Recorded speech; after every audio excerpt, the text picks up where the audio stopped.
Mon spectacle Ozzy, la toute dernière.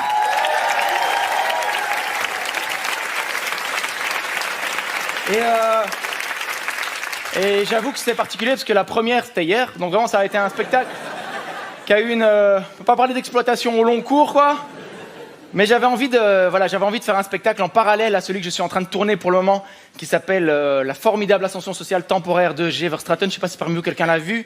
Voilà. Donc ce que je veux dire, c'est qu'en gros, l'autre spectacle que je suis en train de tourner, c'est un spectacle qui parle de mon ascension sociale et de ma vie de bourgeois. Et ce spectacle-ci, qui s'appelle Ozzy, il parle de ma vie, de m'écranger, parce qu'à 40 ans, je me suis installé avec quelqu'un pour la première fois de ma vie, j'ai un chien, et c'est chouette, et je suis heureux. Et franchement, humainement, j'ai jamais été aussi bien de ma vie, mais artistiquement, je suis dans un bourbier, honnêtement.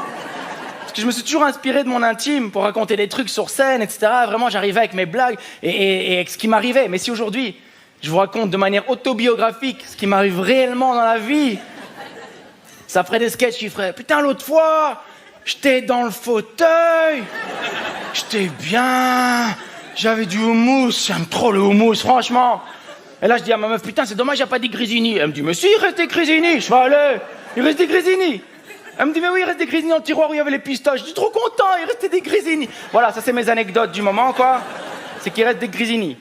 Et j'avoue qu'en 2024, dans ma vie, c'est ce que je considère comme une anecdote explosive. Vraiment, c'est un truc fort de ce qui m'est arrivé. Parce que déjà, ça m'a donné envie d'avoir un enfant, paradoxalement. Je me suis rendu compte de l'impact que ça avait sur moi de retrouver des grisinis alors que j'y croyais plus. J'ai dit, putain, quand tu retrouves ton enfant et que tu n'y croyais plus, ça va être exceptionnel. Moi, je ferais exprès de le perdre, soit avoir ce kick d'adrénaline-là, quoi, vraiment. Genre, putain, il est où Dylan, tout, dans le sèche-linge. Vraiment, je serais là tout le temps.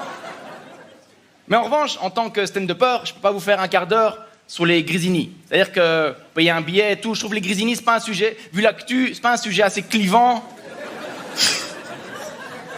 Je doute que vous repartiez d'ici en disant « Putain, il nous a parlé des grisinis, ça me hante, vraiment. » Je peux pas vous parler un quart d'heure des grisinis. En revanche, je vais vous parler 3 minutes du houmous, parce que là, je pense qu'il y a vraiment des choses à en dire.